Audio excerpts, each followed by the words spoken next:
Welcome students, class 12th के आपके flamingo book के चैप्टर पोइट्स एंड पैनकेक से हमने आप लोगों के लिए आज वेरी मोस्ट इंपॉर्टेंट क्वेश्चंस निकाले हैं और वो भी आपके चैप्टर के अंदर से। साथ ही जो हमने आंसर्स लिखे हैं वो लिमिटेड है, लेकिन आपके जो क्वेश्चंस के वो आंसर्स जो हमने लिखे हैं कई सारे क्वेश्चंस के आंसर्स बन जाएंगे। बस आपको थोड़ा ये वीडियो ध्यान से समझना है। और जो हमने ये क्वेश्चंस लिखे हुए हैं ये सारे क्वेश्चंस के आंसर्स आप लोगों को, ये जो हमने मात्र 3 आंसर लिखे हैं 3 आंसर्स उनमें मिल जाएंगे, लेकिन 7 के अलावा 10 क्वेश्चंस और भी बना देगा तब भी आंसर्स आपको बता देंगे, उसका जवाब दे देंगे। पहला क्वेश्चन मोस्ट इंपॉर्टेंट है, who were the poets of Gemini studios. आपको बहुत कम जगह ये क्वेश्चन मिलेगा, लेकिन आपको बोर्ड में जरूर मिल जाएगा क्योंकि ये से क्वेश्चन हम पढ़ के बहुत कम जाते हैं। कौन कौन कवि थे जेमिनी स्टूडियोज में, what was special about them, उनके बारे में क्या स्पेशल था। अब बेटा ये जो चीज है ये यहीं पर काम नहीं आएगी, पोइट्स की स्पेशल क्या था, ये आपको लीगल एडवाइजर से जब हम तुलना करेंगे, कंपैरिजन करेंगे, वहां भी काम आएगा। तो आंसर यहां पर देख लीजिए, फिर यहां पर हम इससे कैसे इनका अंतर करेंगे वो भी समझाऊंगा। यहां पर लिखा हुआ है the poets of Gemini Studios were HDS. Yogiar, Sangu Subramanyam, Krishna Shastri and Harindra Nath Chattopadhyay. ये तो हो गए इनके नाम, पूछ सकता है आपसे शॉर्ट आंसर में। स्पेशल क्या था, they wore khadi dhoti with slightly oversize and clumsily tailored white khadi shirt, यानी कि खादी धोती पहनते थे और थोड़ी लंबी सी, थोड़ी क्लम्सली यानी बिना डंग के सिली हुई सफेद खादी की शर्ट पहनते थे। इसके अलावा आप यहां पर और अगर वर्ड लिमिट दे तो आप बढ़ा सकते हैं। Gemini studio was the favourite haunts of them, यानी कि वो अक्सर they visited Gemini studio occasionally, यानी कि वो अक्सर जेमिनी स्टूडियोज में आया करते थे। आप चाहें तो 2 लाइन और बढ़ा सकते हैं, मैंने बोला है, आप चाहें तो लिख लेना। ये मैंने यहाँ पर 20-30 शब्दों के हिसाब से लिखा है, अगर बड़ा है तो आप इसको और बढ़ा सकते हैं, मैंने आंसर बोल दिया है। Number 2, What do you know about the boss of the Gemini Studios? अब कहीं को तो इसका नाम ही पता नहीं होगा कौन है, दे सकता है वो यहाँ पर दिया हुआ है आपके शॉर्ट आंसर में। Who is the principle of Subbu, Subbu के प्रिंसिपल कौन है। कई लोग सोचेंगे यहाँ कहाँ स्कूल आ गया, प्रिंसिपल आ गया, कॉलेज आ गया। प्रिंसिपल का मतलब वहां पर है मुखिया, हेड, कैसे भी दे देगा वो, बॉस दे देगा, हेड दे देगा। तो आपको ध्यान रखना है mister S S. Watson was the boss and the founder यानी जिन्होंने कि इस जेमिनी स्टूडियोज को बनाया, जिन्होंने इसको प्रोड्यूस नहीं, इसको एक तरीके से इसको स्थापित किया, एस्टेब्लिश किया, आप इसे कह सकते हैं। यानी कि जेमिनी स्टूडियो के फाउंडर है, मालिक भी वही है और ये इसका निर्माण भी उन्होंने किया।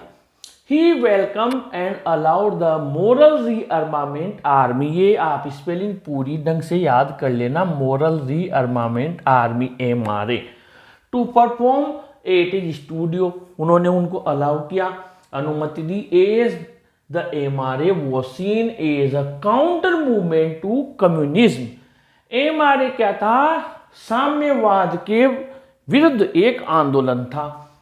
Which Watson and many at Gemini Studios opposed, इस कम्युनिज्म का ये मिस्टर वाटसन और जेमिनी स्टूडियोज के अन्य लोग भी विरोध करते थे। किसका, कम्युनिज्म का, ध्यान रखना। Essentially, Watson played into their hands by hosting them due to their anti-communist stance, और मिस्टर वाटसन उनके हाथों में खेल गए क्योंकि वो कम्युनिस्ट यानी साम्यवाद के खिलाफ उनका स्टांस था, यानी कि उनका रुख था। अब आपके क्वेश्चन बन सकता है मोस्ट इंपोर्टेंट, ये बन सकता है how was mister Watson played into their hands, ये दिया हुआ है MRA हैंड्स, कैसे खेल गए, तो आप इसका आंसर भी यही बना सकते हैं। आगे बढ़िए, अब right the full form of MRA, पूछ सकता है शॉर्ट आंसर में। MRA का पूरा नाम बताइए, what do you know about it, आप इसके बारे में क्या जानते हैं। अब इसका आंसर कहां से निकालेंगे, यही इसी में से निकालेंगे। ये रहा क्वेश्चन है, फुल फॉर्म लिखी तो आप फुल फॉर्म लिख देंगे। यहाँ पर आंसर लिखने का तरीका मैंने कई वीडियोज में बताया, द फुल फॉर्म या full form of MRA is moral rearmament army. यानी ऐसे आपके आंसर कैसे देता है बोर्ड में, स्टेप ब्रैकेट में लिखा आता है 1+1, यानी इसका जवाब देगा तो 1 अंक, दूसरे वाले का जब 2 भाग में क्वेश्चन होता है बेटा तो बोर्ड में नियम होता है उसको 2 भाग में ही आंसर देने होते हैं। पहले का आंसर लिखा 1 नंबर पक्का हो गया, यानी आपने लिख दिया full form of MRA is moral rearmament army. अब आगे क्या पूछ रहा है, what do you know about it, इसके बारे में आप क्या जानते हैं, तो फिर आप लिख सकते हैं, इसको बढ़ा सकते हैं, ये द MRA, ठीक है, यहां पर बढ़ा सकते हैं moral rearmament army to perform की जगह आप क्या लिख देंगे, the MRA was seen as counter movement to communism which was an end, ये बढ़ा देना, यानी कि इसका काम हो जाएगा आपका, मिस्टर वासन वाला भी इसमें चल जाएगा। और देखिए MRA क्या था, साम्यवाद के खिलाफ आंदोलन था, यानी ध्यान से समझ लेना इसको कैसे बढ़ाओगे, फुल फॉर्म बता दी, MRA was seen, ठीक है, आगे बढ़ा देना। आगे बढ़े अब question number 4, what do you no, हमने अभी थर्ड वाला किया, what do you know about the story department of the Gemini studios, most important है, ठीक है, यानी जेमिनी स्टूडियोज के स्टोरी डिपार्टमेंट के बारे में आप क्या जानते हैं। अब आप कहेंगे सर ये कहाँ से आया, तो अभी हम आपको बताते हैं, इसी में से इसका आंसर बन रहा है। कैसे बन रहा है ध्यान से समझ लेना, बस आप मैं जो बोल रहा हूँ उन चीज़ों को साथ में नोट कर लेना। मेरे पास यहाँ पर जितनी जगह है मैं उतना ही लिख पाता हूँ बेटा, बाकी बोल रहा हूँ आपको समझा रहा हूँ, आप चाहें तो इस वीडियो को रिपीट करके भी देख सकते हैं, क्योंकि ये ट्रिक आपको हर कहीं नहीं मिलेगी। हर व्यक्ति हर क्वेश्चन का अलग आंसर बता देता है। मैं कोशिश करता हूँ 20 क्वेश्चन बने, 15 क्वेश्चन बने, आंसर जो 2-3 है उन्हीं में से बना दे।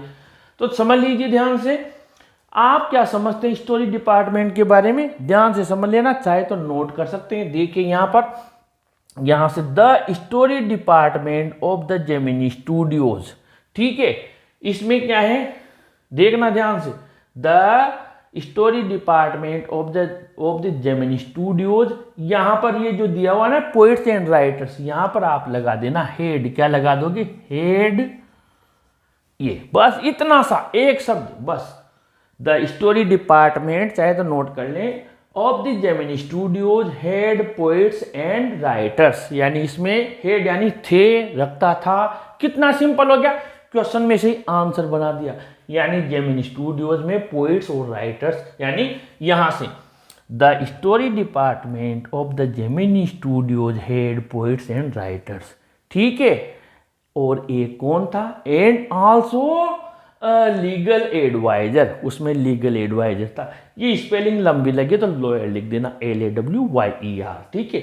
ये तो हो गया इसका आंसर, समझ रहे हो, रिपीट करूं, यानी कि यहां पर head poets and writers and a lawyer, ठीक है। अब इसके बाद में ये आपके स्टोरी डिपार्टमेंट के बारे में और इसको बड़े में और दें तो आप लिख सकते हैं, देखना ध्यान से, ये यहां पर दे और खादी धोती विद स्लाइटली और साइज, ये बात लिख देना कि वो क्या करते थे, ये पहनते थे, जबकि लॉयर क्या पहनता था, यहां पर लिख देना द लॉयर और पेंट्स एंड अ टाई, ये वाला।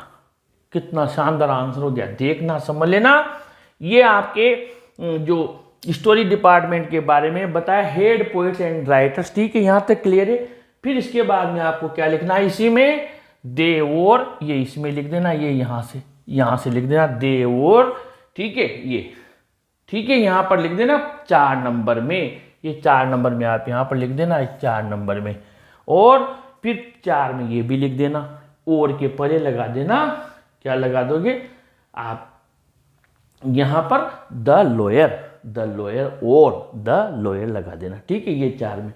अब आगे बढ़े, आपके यहां पर to which department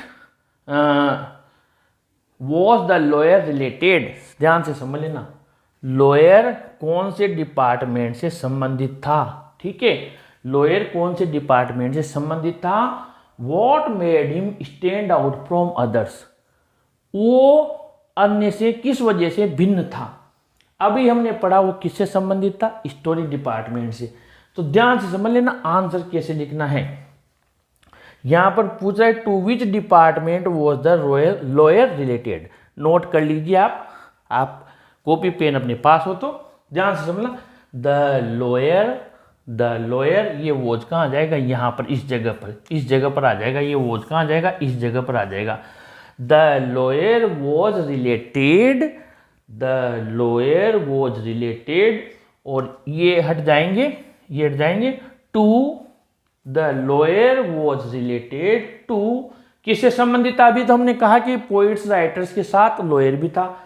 the lawyer was related to किससे संबंधित था, टू द स्टोरी डिपार्टमेंट, यानी कि the lawyer was related to the story department. लिख लिया बेटा। अब what made him stand out from others, वो अन्य से कैसे भिन्न था। तो आप लिख सकते हैं स्टोरी डिपार्टमेंट में कौन कौन थे। अभी मैंने बताया the story department of the Gemini studios, ये इसके बाद की लाइन है। अभी हमने बताया इसके बाद में लिखना है the story department of the Gemini studios head, वही आंसर, इसी का आंसर इसमें लिखना है, head poets and writers and a lawyer. ठीक है, अभी मैंने बताया the lawyer was related to the story department of the Gemini studios. ठीक है, हेड पोइट्स एंड राइटर्स, ठीक है, ये रखता था उसमें, ये भी शामिल थे। अब किस चीज से अलग था वो, तो ये आंसर वापस लिख देना। द पोइट्स एंड राइटर्स और खादी धोती, वो तो ये पहनते थे, और ये जो लॉयर था उसके बारे में द लॉयर और पेंट्स एंड टाई, ये इसमें लिख देना। कंफ्यूज बिल्कुल मत होना, मैं बिल्कुल क्लियर कर देता हूं। The lawyer was related to the story department of the Gemini studios. ठीक है ना। That head poets and writers, में पोइट्स एंड राइटर्स थे।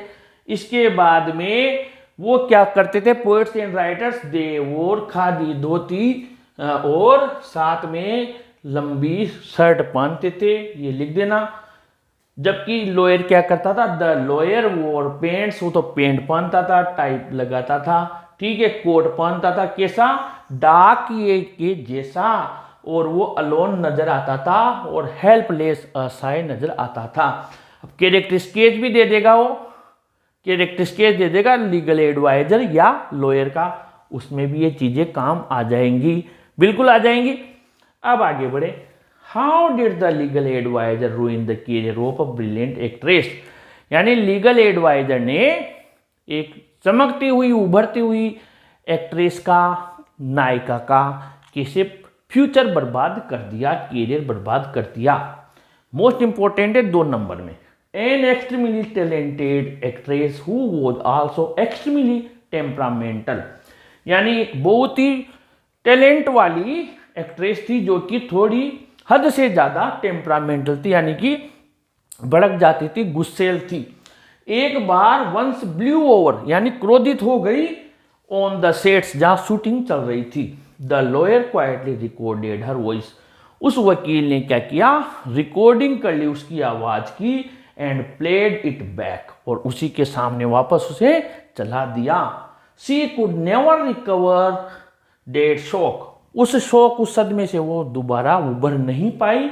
दस इस प्रकार ही ended the career of a girl from the countryside, एक ग्रामीण क्षेत्र की लड़की का कैरियर इस तरह उस वकील ने बर्बाद कर दिया।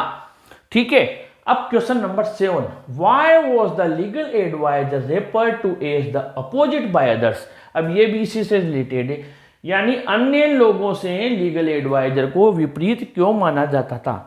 अब आपको क्या करना है, वही आंसर रिपीट करना है, देखना मैं फिर समझा देता हूं। ये यहां पर the lawyer was related to the story department of the Gemini studios, ठीक है, ये लिख दिया। अभी हमने इसका आंसर लिखा था, वही आंसर रिपीट हो जाएगा, अलग से रटना नहीं पड़ेगा। ठीक है, that head poets and writers, इसमें कौन कौन थे, पोइट्स एंड राइटर्स। दे और खादी धोती, वो ये पहनते थे, जबकि द लीगल एडवाइजर क्या करता था, पेंट्स पहनता था, ऐसा था, अलोन लगता था, हेल्पलेस लगता था, ये लिख दिया। ठीक है, इसको लॉन्ग आंसर में देगा, आपको ये भी लिख देना है। एक बार की बात है, उसने कैसे एक्ट्रेस का फ्यूचर बर्बाद कर दिया था। ठीक है, आप ये भी इसमें जोड़ सकते हैं और इसका कैरेक्टर स्केच आ जाए तब भी ये चीज लिख सकते हैं। कुल मिलाकर इसमें 8-10 क्वेश्चन तो इस टॉपिक के बन रहे हैं, लेकिन आंसर 2-3 ही है। फिर भी कोई कंफ्यूजन हो तो प्लीज कमेंट बॉक्स में लिखिए, वीडियो को लाइक शेयर कीजिए। आपके एग्जाम तक ऐसे ही मेहनत करते रहेंगे। अगर मेहनत अच्छी लग रही है तो प्लीज अपने चैनल को भी सब्सक्राइब कीजिए। Thank you.